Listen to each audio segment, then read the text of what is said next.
Hello everyone, and thank you for being here.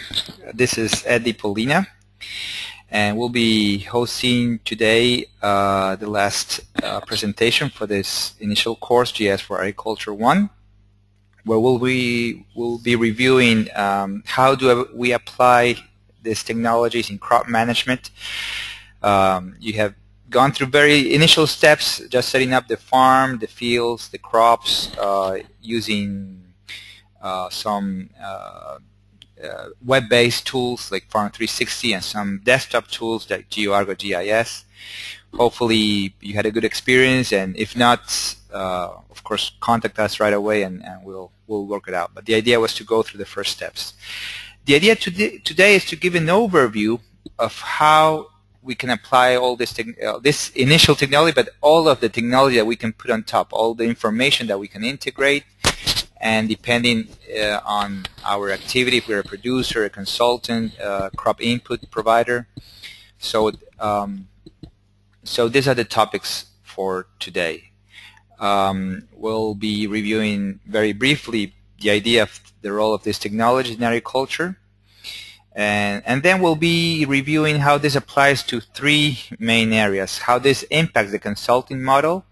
And we have a guest speaker, Francis Yeatman from South Africa, who will be giving us an overview of how he's using it, how we apply this technology in improving the production practices that we have, and also how we can focus this to support the ag services, the crop input providers, the cooperatives, anyone who's providing services in agriculture. How do we build new connections with growers? So this will be the three main topics for the day. And before we start, and to break the ice a little bit, I'm going to launch a poll to break the ice and to make sure that you're listening just fine. Just let us know through the questions window. If you could share, this is a question we did the first presentation. We'd like to repeat it because this kind of gives us a framework. If you'd like to share this, how would you, let's say, classify your activity? Because we'll be seeing ahead how this technology will impact the, let's say, these three areas: the consulting, the production, or where if you're providing crop input. If you'd like to vote, I'd like to encourage you to please vote and share this with us. And I'm going to leave a few more minutes, and if you not minutes, seconds. So if you like just a few more coming in, if not, okay, we have a good sample there.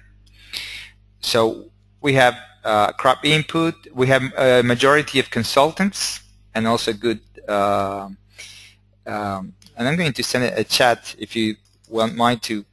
What other activities are you focusing on in agriculture? So if you'd like to share this, please do so. It's the chat window. Okay, so I will hide. So the first, just a general overview, something that's common to all three segments or four segments. It's what is the impact of all these technologies? How do we see this in general, that this is impacting us as a service company and the producers, everyone who's involved in this business? So I will start with a very brief presentation and then hand over the microphone to Francis. So the main question is, this is something, it's obvious. Sometimes we don't sit down to think about it, but it's pretty obvious everywhere. The speed of change is radically changing the way we work, and how this impacts the ag production or the ag services, and what this will be looking like in 3 years from now. So these are just very silly figures that we include, thinking about how things have changed in the last years, how the mechanic job, how the architect job has changed, how the dentist, everywhere we look, or the QR, this is something that's newer for inventory, but for everything in general. I mean, we see it everywhere in the street. for keeping track of business, things, subjects in the public space, or the old example of the Photoshop. So this is all making a big impact in our lives. Now, how is it impacting in agriculture, and where do we see the changes coming, and what type of changes are we trying to facilitate? So, in brief, where we're heading is greater efficiency, how to make the most out of the resources that we have, the water, the energy, the crop inputs. A vertical growth of business, or in other terms, it's increased margins per hectare. Maybe we don't need to expand more. Maybe we need to make what we do more profitable as producers. And also, if you can expand, of course, it's welcome. But there's a lot of opportunities to increase the margins per hectare. Of course, this has to be sustained by sustainability. It has to be sustainable. So that's an important part of the equation. So the basic concept, it's what we're looking for, it's integrated information. We're starting to integrate georeference, your farms, your fields, your crops, but there are several layers that you can integrate, and you can draw meaningful conclusions and profitable conclusions. So basically the model is simple. It's how do we integrate information, how this is used by production services organization. As we use information, we transform this into knowledge, and we try to apply this experience in the next cycles and improve this over the years and integrate more information and make it more meaningful and more useful. So how do we approach this challenge of managing all this information? First, something we like to stick to from the very beginning of what we're doing, and I think that everyone must agree, we understand technology and as knowledge embedded in machines and methods. We don't understand technology as a new satellite, as more resolution, as a more precise GPS, as a more accurate machine. That's part of the technology, but really what drives the whole thing is how we use the local knowledge and embed this in those machines and those methods. In other words, we're working in different countries, different regions, and we see how the implementation of this technology changes because it depends very much on the local knowledge, on the local problems, and then we'll see, okay, what technology tools do we have available? How do we embed this in our processes? So the focus of the technology that we're going to review this today for the three sectors are first, add value to the existing ag knowledge. We go to Colombia, to the US, to South Africa, to Argentina, anywhere, to Germany, and we say, okay, how do you do things? What information do you have available? And that's, I mean, it's something obvious, but sometimes we tend to fall in love with technology and think that everything is applicable everywhere. A strong focus on process management. So what we try to do is see what's the process and how we can facilitate it, make it more efficient, or make it more effective, doing things a little bit differently than what we did. Looking for time efficiency. So this is what pays the projects. How much time I spent, how much my bottom line increased. And knowledge transfer, as always, well, this is part of the experience. It's an important or a key component. And the service model has to be more of a partnership instead of a paying per hour the consultant time, or this is evolving towards a more service model where it's all the services are packaged in a cost per hectare type of model, where really you're partners with the producer and not trying to just another input. It's something that we have to be in this for the long run and as a team. So that's why also the models are changing as a cost per hectare, and it's also a way to minimize risk for the producers. So we have this all these technologies, we have unavoidable changes, and how does it translate as the basic concepts that we're going to be reviewing in the different types of applications. First, the concept of loss of information. We're generating information all the time. How can we integrate and trace this information in a simple way? And you have had the first experience with the GIS tools.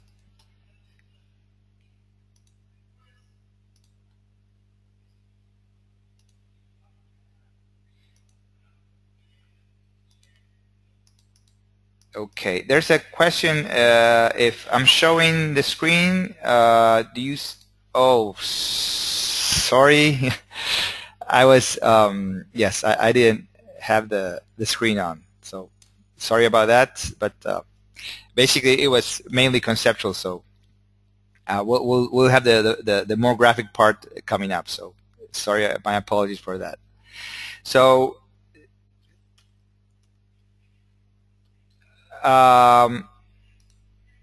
the first concept that we're viewing, and hopefully you're now looking at my screen, is the first concept that we're going to implement. We are losing a lot of information today. How do we integrate and trace all this information? So the ideas that we're going to apply is share information on the web, as we saw, organize and integrate information like you were practicing.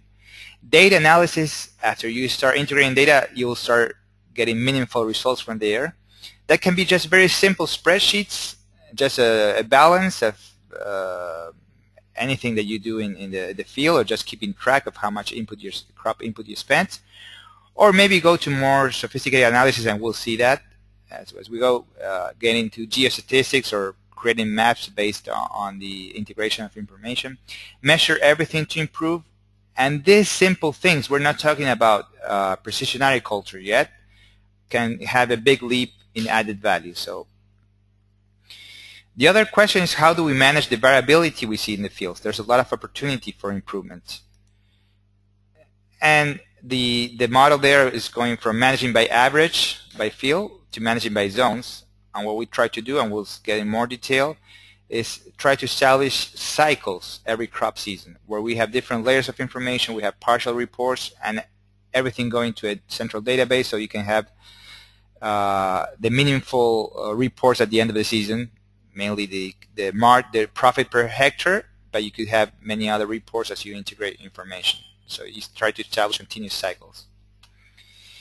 Another concept will be using it for the consultant and for the service provider, is a model based on field visits versus a model based on information management. That is not to say that field visits will always be needed, of course, but not rely just on field visits and traveling constantly. We see this in many countries that the agronomist has a very tough job and they travel a lot. And that would have been a nice question to ask: how much do you travel? We didn't pose it, but that's something that it's very visible everywhere. The model of single consultant, of isolated knowledge, against the model of specialization, teamwork, integrating groups of farmers. All of this is enabled by technologies. And of course, the model of long trips, high risk, high expenses, and against the efficiency and use of time, to make the life a little bit easier and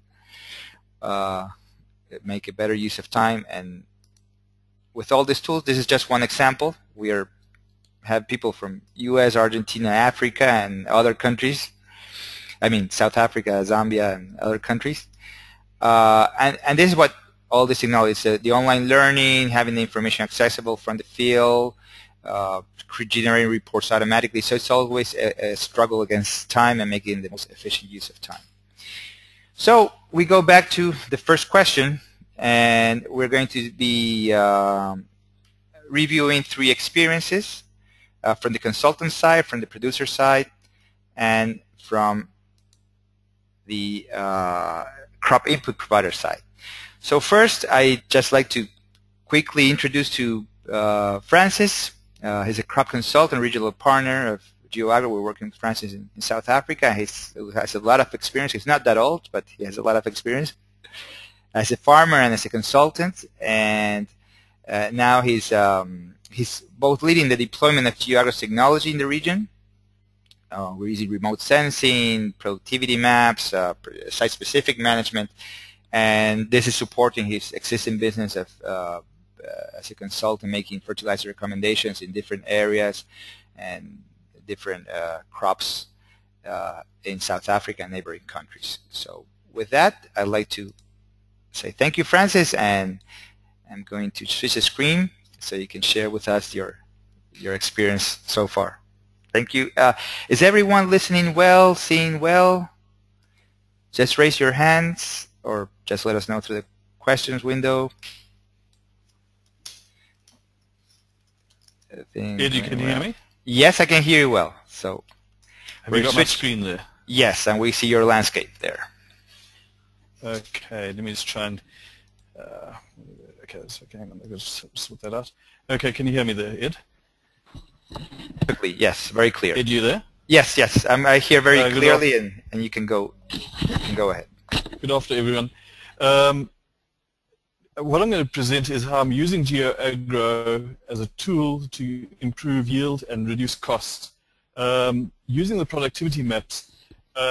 So I'll show you some of the NDVI images being converted through to productivity maps and explain what we're seeing in these images and how we can advance this to soil sampling and zone-specific sampling and identify problem areas within the farm. You'll probably have gone through or will be about to go through these images yourselves and with your farms that you've requested. So what we've got here, I've taken one pivot which has been broken into 3 segments, and we can start identifying the areas in dark blue as high production zones. Traditionally, we would have taken in either wedge sampling or zigzag sampling and fertilized, as Ed said, for the average or managed for the average. But as we can see clearly from this image, there are areas of high production, medium production, and low production. Now these could be nutritional or managerial or physical problems.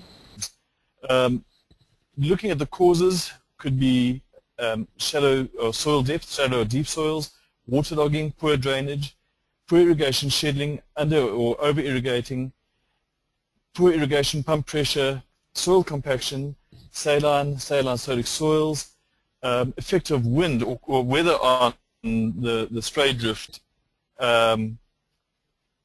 So once we've identified those areas, what we could do, where we could have gone in and taken single samples in there, I'll show you in a later model what I'm actually doing instead of going into single areas, because once we've identified these areas, they're all geo-referenced, and then we can start doing zone sampling.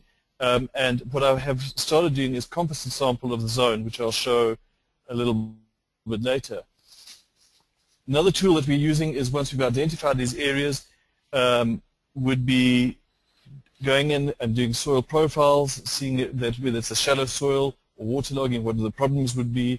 Also identifying sites for putting in probes. In this case, it's the DFM probe that we like to use, and log where those are, and then we can monitor what's actually happening for irrigation schedule purposes. Those are all geo-referenced as well. Also, a really, really handy tool is finding what these productivity maps actually mean. And if we take this pivot and break it down into the wedges, we can start looking at the areas of production. And if you'll notice on the extreme right-hand side or left-hand side, we've got high and very high production, which is 6 hectares, broken down into high and very high. The same is happening in the medium production zone and the low production. And as Ed alluded to earlier, you would like to get your homogeneous production up, because we cannot keep on expanding operations horizontally. We've got to start improving yields vertically. And those often could be associated not only with nutrition, but it could be in managerial or physical attributes to that. Advantage, we can also look at that, view it in a Manhattan chart, and each one tells a very, very similar story. And we are now able to go and then look at how to get around those areas. The management tools I'm using, these productivity maps, is for selecting soil sampling points. Variable rate seed and fertilizer could be, or will be, a very, very big thing in the future with the rising input costs. And also, it's pointless seeding or fertilizing into zones of low or medium production, which will never get to the high production. So we can start reducing input costs. Selecting and recording sample sites for leaf and plant sampling. Selecting moisture point probes, as I said. Irrigation scheduling, it will hopefully in one of the future presentations show what they are doing on the high resolution imagery, looking at rainfall or moisture excess and deficit, and chlorophyll and all the interpretations thereof. Deciding where to dig soil profiles, and this is one of the tools I don't think enough farmers do, is physically getting into soil, digging and finding out exactly what's going in the soil, identifying drainage system and drainage points, assessing crop damage could be very, very big, particularly in the season we've just had, where the assessor might be indicated where to go to look for the bigger damage, where he might normally have skirted that. Monitoring disease on crop, which will reflect directly in the NDVI imagery, and we could identify it that way. Looking at the monitoring effect of irrigation on crops, and there are a whole host of other tools that we could be using in this case. This is an indication of shallow or rocky soils, measuring compaction tools, but we can now be targeted to these zones, making decisions on whether to aerate, not to aerate. This is vineyards, and you can see where they would have had a tremendous problem with compaction and waterlogging drainage. And you can see on the right-hand line here is where we aerated versus a non-aerated zone. Identifying where we have these poor patches in crops. In this case, it was a saline, sodic condition, and they're able to treat the problem when you get to those problems. Putting in drainage if that's necessary. So there are a lot of management tools that we can actually use from using the system. I'm now going to convert to an existing farm that I'm actually using, and these are the latest productivity maps from the farm. So we can actually see the areas, the dark blue of high production, and a lot of it is attributed to possibly irrigation, but below that we can see there are areas of low and medium production, which we'd like to identify whether it's going to be a physical problem or a nutritional problem. So once we've got the land marked out, we know it's 50, this area is 56 hectares. Now we can start drawing polygons, and this is the latest way that I'm doing it. I've drawn a polygon around each one of these zones that are showing variance in production. And this is really quite an interesting way of doing it, because the two alternatives we had for soil sampling would have been a typical zigzag sample pattern and fertilized for the average. So areas of low, medium, and high production would have all been lumped together. In this case, by identifying these productivity zones, we are able to do a chemical analysis and find out whether these are the yield limiting factors or whether it's a physical by digging soil profiles, etc. So once I've identified my polygons around the productivity zones, I then set up a grid sampling point. And so we're taking the best of the methodology. Grid sampling traditionally would be one sample a hectare, multiply the number of hectares. You get a very good idea of your sodium, potassium, calcium, magnesium, and possibly pH.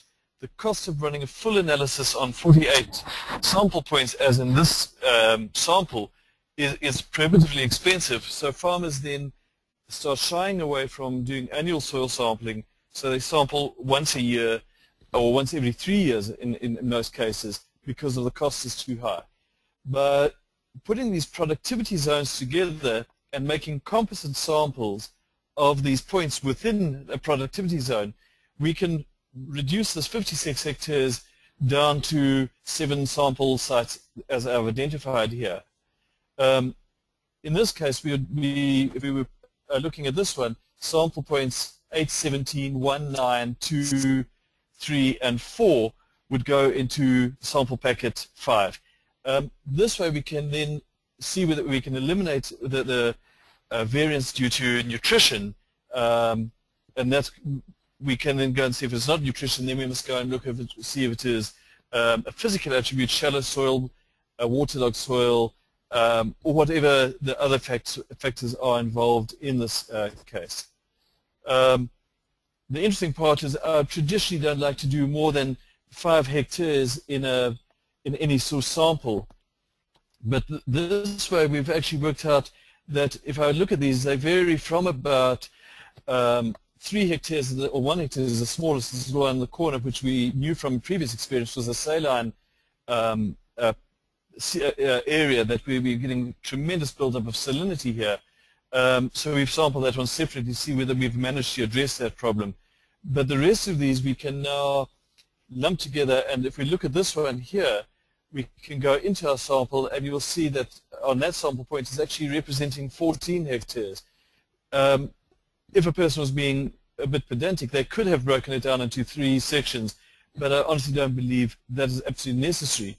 And then from an annual basis, we are able to go back, once we've done the variable rate fertilizer prescription blending, we're able to go back and see whether we managed to address the yield limiting causes of that.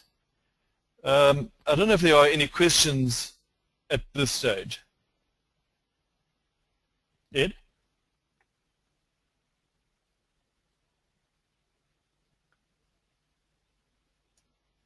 Hello, Ed? Yes, I'm sorry, I was on mute.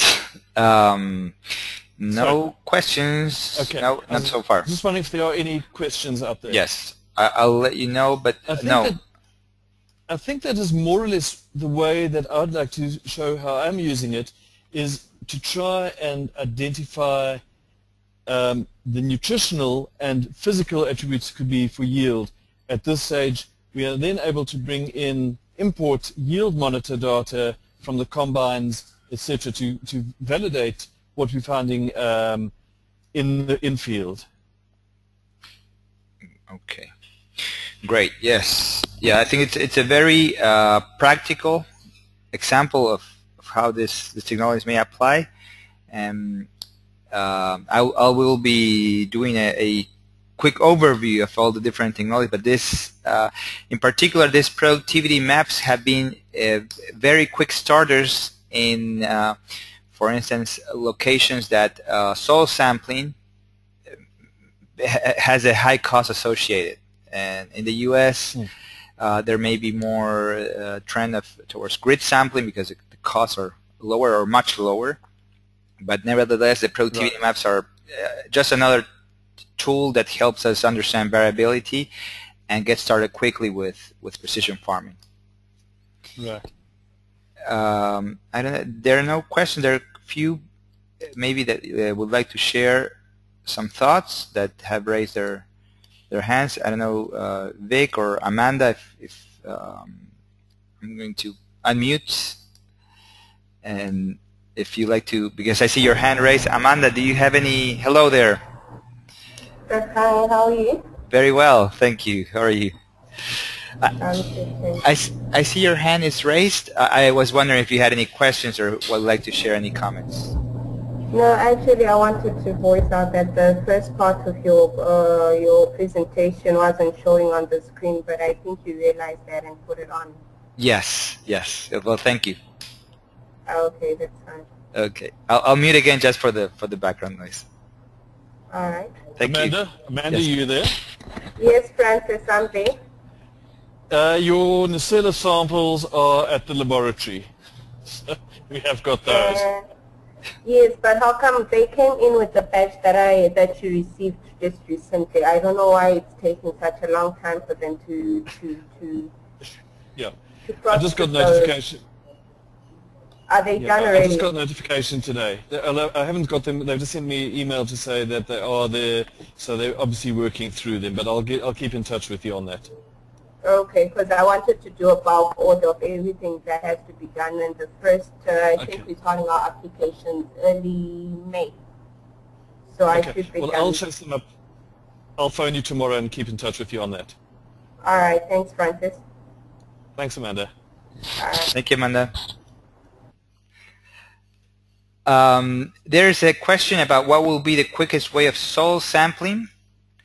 I don't know if you'd like to take it, Francis, or maybe you can share my...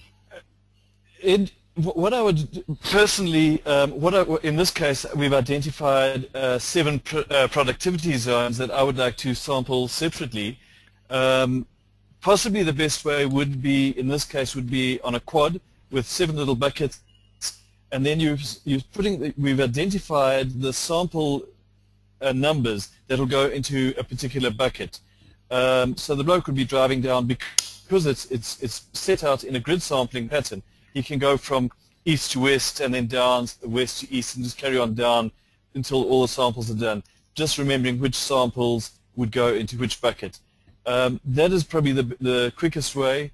As far as the tools we're using, the Hoffa auger is working particularly well with me, and now that we've the Sweetwell auger, which is really a handy piece of technology, it was a bucket with an auger with a what do you call it, a little pipe through sticking out the bottom, and you use a cordless drill and a post-hole trigger, and it actually takes the sample and dumps it straight in the bag. Very, very quick and effective way of collecting soil samples, and mixes the samples beautifully. So the longest time or it takes the longest is actually walking from point A to point B. So if you are able to use a quad or some vehicle to go from these points, using a GPS is going to be the quickest way. Mm-hmm. Great. Okay, I'll be sharing at the end of the presentation today some experience on soil sampling by a crop input provider in Argentina. Great. So it's a good debate on how do you do it in different locations, and so okay. So if you, I don't know if there are any other questions, or Francis, if you'd like to add other comments. And no, I think that's all we need at this stage. Ed, thank you. Okay. Well, thank you very much, Francis. Thank you very much for sharing your experience. Thanks for your time, Ed. Righto. Cheerio. All right. Thank you. So I'll make myself this presenter, and we'll continue with. So Francis had a very targeted example of how this technology can be useful for different purposes. Seeing the variability, seeing the areas with low production where there may be saline problems to use as a tool for directed sampling. I will give an overview of how, in general, and it's going to be a quick overview of a lot of technologies, but it's a good overview, and maybe we'll be glad to expand. If you need any more information, just let me know afterwards, and we can expand. But basically, how do we approach the production challenge with all this technology? How do we organize this in a simple way? So at least the way we have found so far, it's to focus on gradual implementation, where we initially focus on organizing all the information and systemizing all the information. The main focus is efficient practice. It's trying to be as efficient as possible. The second level, it's thinking about site-specific management. How do we manage variability? How do we optimize the fertilizer, the seeds, the other chemicals? How do we make optimize the yield levels? And the third aspect is satellite monitoring, and what resource do we use from remote sensing for more targeted decisions. So this is a good approach and experience that has allowed to have gradual investment, because of course you have different levels of time and money investments, and also it's a way to incorporate technology gradually for the team, so you don't have to go into very complex technology at the beginning. Just by organizing information you can get results, and then it's also a way of adapting it gradually through local knowledge to optimize results. So what I'm going to open, it's a document where we see how we go about this three levels of implementation. So first, it's just georeferencing the farm and the fields and the crops, which is what you did in your exercises, hopefully, and if not, just let us know and we'll be able to assist. Second, it's compiling base information. So one tool that we use frequently, I will go into Farm 360. It's to see the crop history through remote sensing or integrated soils information. So it's a matter of integrating all the basic information that you may have or your region may have, or that we can help in capturing through the remote sensing catalogs. So this is a farm in Venezuela.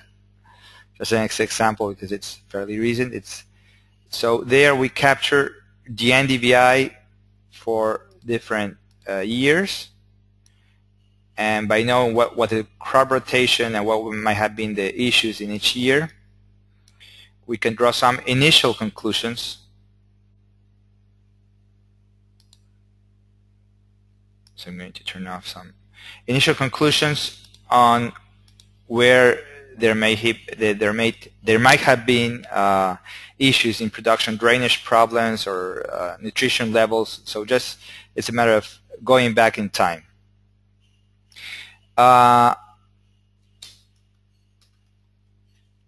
Of course, you have to start organizing information. The first thing is crop hybrid, the seed plan, which you start to do with your crops in your farm.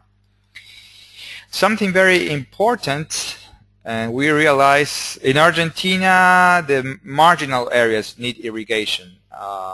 Most of the productive zone it's without irrigation, but we go out to some areas in the US, to some areas in South Africa and neighboring countries, in Colombia, in Central America. We see more and more the importance of water as maybe even more important than precision farming or optimizing input. So one question that I would like to launch, it's if you work with irrigated crops, and I'll share some of the ideas that we're applying.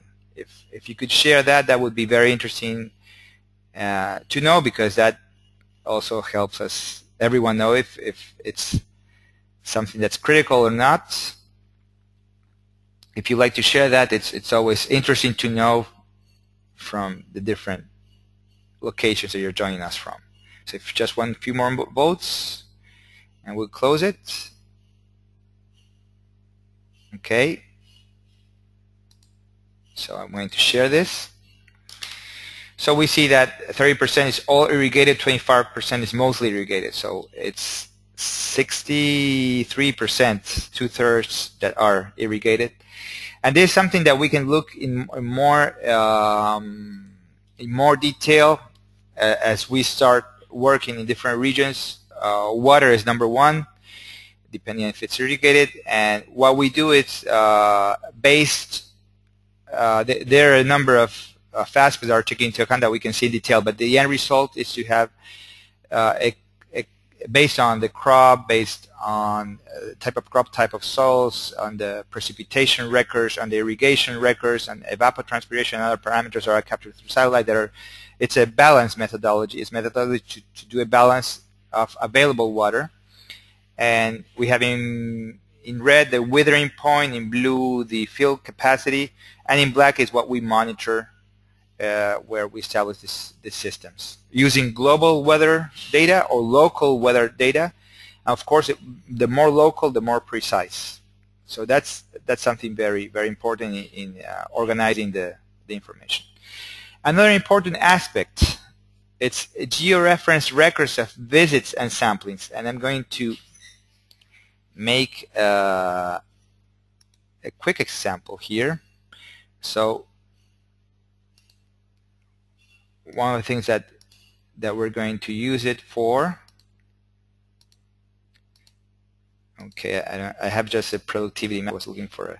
So I have here a productivity map, which we'll see later what Francis was detailing. It's a method that we use to, based on past crop seasons, a vegetation index, we can define very high to very low areas with higher or lower production.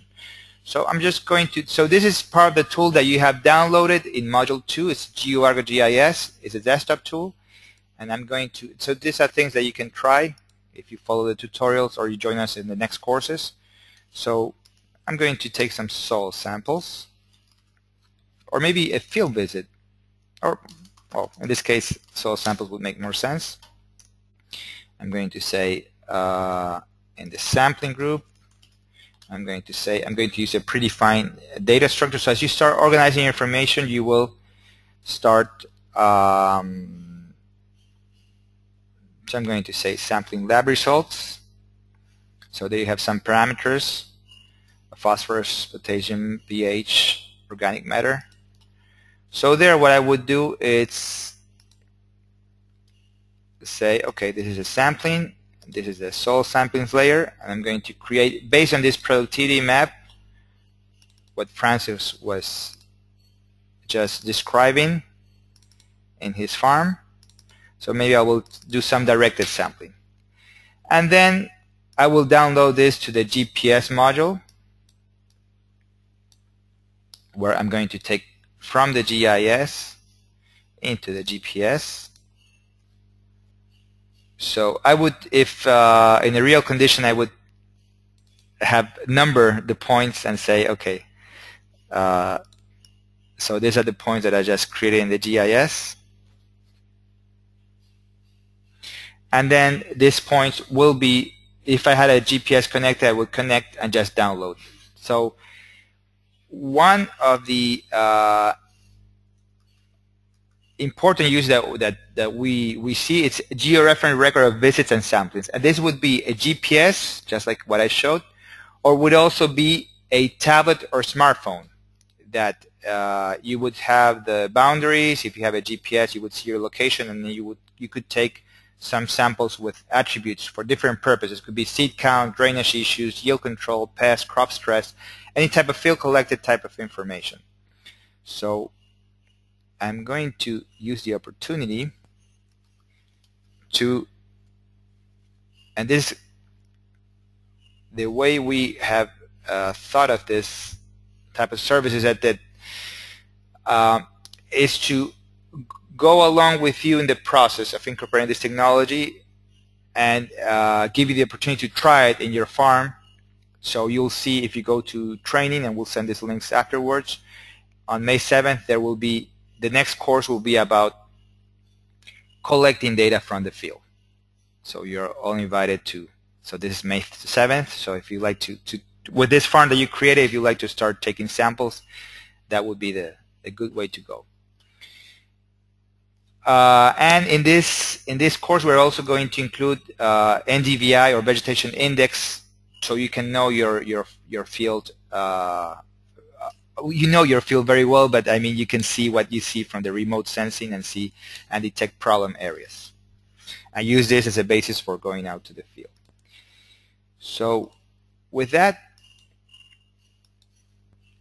and the things that we do, we all do, not me because I'm not an agronomist, but I mean all of you or most of you do field visits because you're in that business. But how useful is it to georeference them, be able to go over and over to the same location, be able to do directed sampling? So if you'd like to share that view, and sometimes, I mean, we have been, many places we have been operating without georeferencing samples. So, but this possibility that gives us the fact that we have a smartphone with a GPS or a GPS navigator is maybe less than $100. You know, how do you see this possibility? And I'm going to share these results. So we have a 75% is definitely, or 13% is pretty much. So it's always good to know how you view this. And so all these processes, or most of these processes, have some type of training, so you can try this as you go. Another area for systemizing information, for organizing information, is crop inputs and applications control. So being able to read data from the machines that do application, that has several consequences. One is to have control of the inputs that you apply. See where there may be problems with the operations. There may be problems with the speed in the application that may bring later issues, or with the planting operation, the seeding operation. And also, since this information is going to a database, what it's doing in the background is that you can do a report of how much crop inputs were actually applied. By the way, in the material, in the training, in the training module that you can go in the online training site, we'll be posting a video of a very innovative producer, Roberto Klein, Argentine-German. He's a wheat breeder, and one of the things that he mentions in those videos is how what they plan and what they actually apply, they have very, very little differences, and how this was a gain in efficiency. So that's interesting to see. Another aspect is yield mapping. So harvesting with yield monitors, especially in extensive crops, that's also something that we'll be seeing.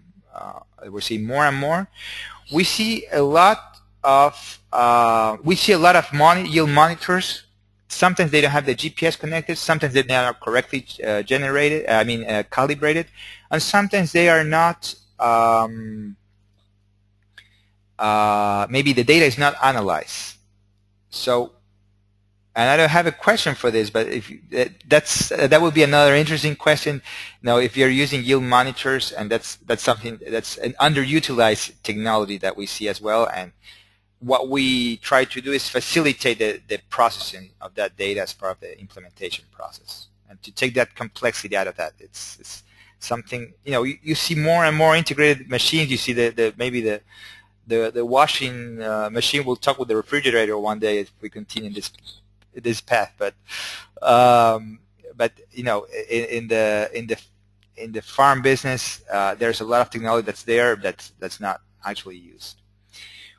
One quick, before I'm going to mix things up a little bit here, and I just want to show you something very interesting,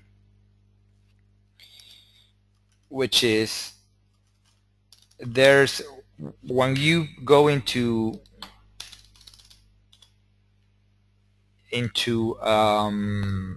using these technologies, it's always important to understand the ideas behind the technology, of course. And one of the things is that depending on the crop and the crop cycle, there's a very strong correlation in some of the crops and at some key dates between what you see from remote sensing, which is what I'm showing now. This is a NDVI, which is an index of the biomass of the crop. So you see here the vegetation index. This is December 2011. In sunflower in Argentina, this was harvested beginning of March. So this was about a little bit more than 60 days before harvest. On those key dates, so there is a strong correlation with the yields that come from the yield monitor. So that's when you start cross-referencing all this data, that's when it makes sense to integrate it. So here you see a very similar pattern.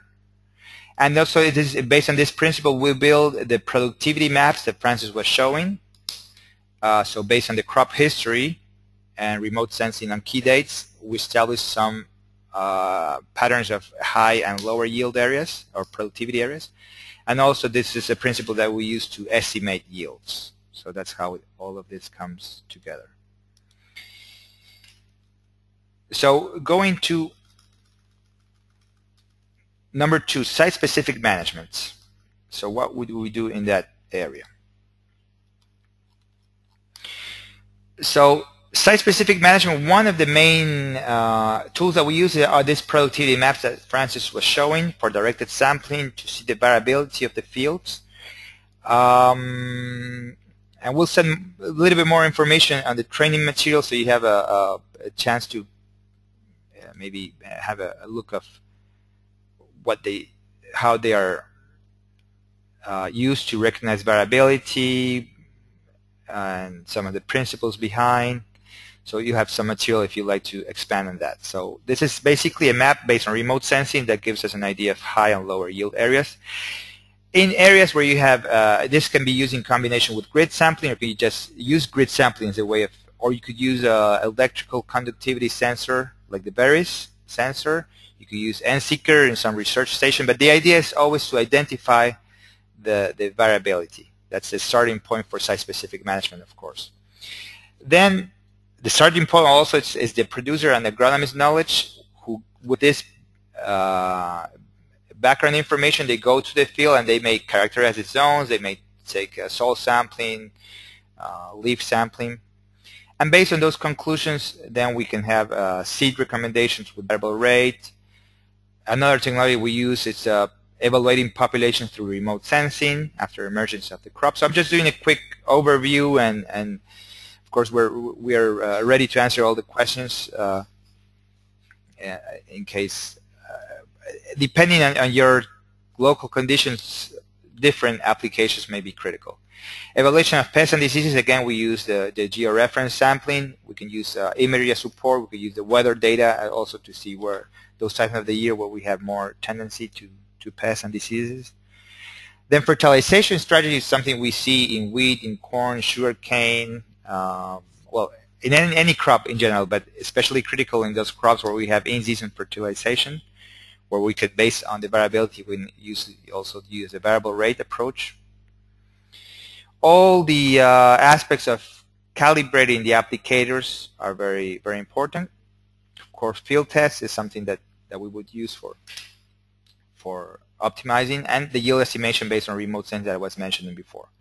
So it's just a very quick overview of some of the technologies that are being used successfully, and as we were mentioning before, this goes into a continuous cycle where we have different information layers that generate reports as you move along the process.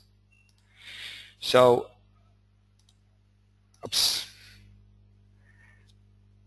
Well, if you look at the link that we'll send, you'll see that there are a number of courses where we go through these topics. Precision farming, where we also deliver the productivity map for your fields. Variable rate technologies. Actually, it's also good for just in general application technologies. I mean, the input application technology, because there you will see how to send to the machine and read from the machine, so you don't exactly have to go to variable rate necessarily. Everything related with harvest and yield monitors, how to calibrate them, clean the data, analyze the data, all the on-farm research, and then how we make sense out of all this data, what different types of data analysis that we can create. So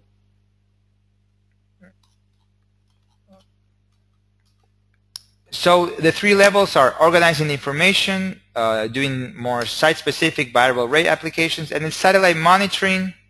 It's also something that we're using for supporting. So these are just examples of different satellites that you can use.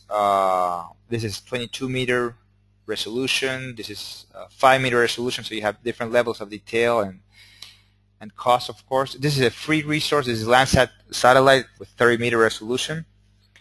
Freely available to download, process, and see. This has been discontinued in November 2011, and hopefully now the satellites are back again, and hopefully sometime in August, September we'll have this images. This has been very helpful for making this progress and reducing the cost barrier. Of course, with lower resolution, then we also have the commercial sources.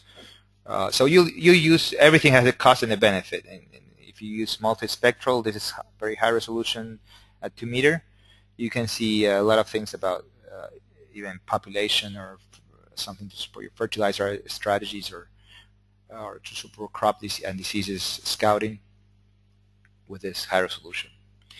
And then something more, let's say, sophisticated, and this is something that we use in large areas because of the cost. It's using indexes from high resolution satellites. So really there's no really limit in using all these technologies. You have different physical or chemical parameters that you can survey through satellites. This is how the satellite captures different reflectance waves based on the status of the leaf. And this is just to give you an idea of the number of indexes, and every crop will have their application. So sugarcane, maybe yield prediction, maybe varietal identification, wheat, maybe protein level, yield estimation. So, but every crop has different aspects that you're going to capture. So this is just an example on how we would use this to create variable rate maps for nitrogen applications. And of course, everything has to be calibrated locally. So if you use any of these technologies, for that reason, it's good to build from the bottom start georeferencing field visits, record everything you see, record the applications, the operations, and all this technology will come in time, and all these technologies need to be validated and related with the ground. So it's not rocket science. It's something that you may or may not make use in the future based on how you adopt technology for your production or for your services. And finally, these are the benefits we're seeing, and we'll also in the training material we'll see some sample cases on cost reductions, increased production that we measure at the end of the season. Just in irrigation, reduction in water consumption and energy, that's an immediate saving. Increased production by early detection and mitigation of crop stress, optimizing practices by measuring constantly. Also, environmental impact is very important, and there are more and more environmental compliance regulations that we have to comply, and all of this, the idea of the continuous improvement cycle. So hopefully I try to crunch a lot of information in a brief time, but it's just to give an overview, and there will be many other questions that will come up. Okay. So next, I'm just going to give two very quick examples, because the majority of you are more in the production than in the crop input provider business. But just so when you look at things from the crop input side, and I hope I'm not providing too much information, or maybe it's not so clear. Just let me know. How are we doing? And if you have any issues with listening or viewing the screen, or how do you find this information, or if you have any questions, just share them through the chat window, and we'll address them. Okay. So from their point of view, they try to establish a relationship with the growers. They try to make, show that they're different and show their product is different. And many times it is, and increase market share based on those competitive advantages. And this is becoming more and more important in a marketplace that's becoming more competitive. So what we do with these tools is try to improve recommendations, try to trace results, try to build loyalty over time, and consolidate all this information for their commercial technical planning, and in brief, increase scales, improve services. So these are just we work with the producers directly, especially the large producers. We work with and when we work with those producers, we always rely on a local consultant who will help in making use of these tools, or their internal agronomist. We work with a consultant who uses these tools to provide service to their growers, or we work with the input providers or the cooperatives who use this to provide a better service to their clients. I'm just going to show two examples here. This is this company is the ASP, is an Argentine subsidiary of Fashion, which is one of the largest global crop input retailers. And what they have chosen to do is incorporate the precision farming cycle and make this part of their agronomic advice for their clients. So there we support with the tools, with the services, and they provide all the agronomic advice in the field. So it's basically the same process that I showed, but with the difference that they have incorporated that as part of their service. Or another fertilizer company using it.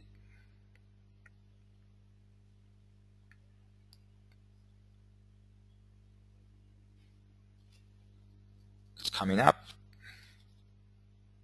if internet allows.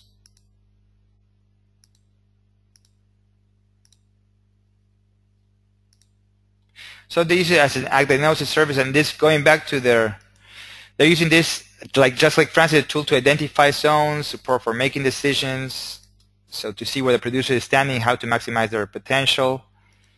And what they do is they select the fields with the producer, they georeference, they process the indexes, they process the productivity maps, and based on that, they'll define the sampling locations. And there they will use this equipment. So just what Francis was saying, they have their vans and their hydraulic sampler, and they do this type of. So going back to that question about sampling, coincidentally, they are using a quick method with this hydraulic sampler, and they complement very well with these services to advise the farmer on the fertility plan, decision making. They have an issue, which is the lack of variable rate seeding and fertilizing. This may happen in many parts of the world, but by organizing the information, they have an initial picture, and even if they don't have the variable rate equipment in their area, they have more knowledge for the field, and they can start doing some general decisions, such as this. For in this area where they have this good areas or something that's more uneven, more patchy, the recommendation was to sow soybean or sorghum, and this is something that the farmer didn't do, but they saw the results of not doing it, non-uniform appearance with clear areas, and this shows the farmer how he can be more efficient and profitable. So basically, it's integrating the service within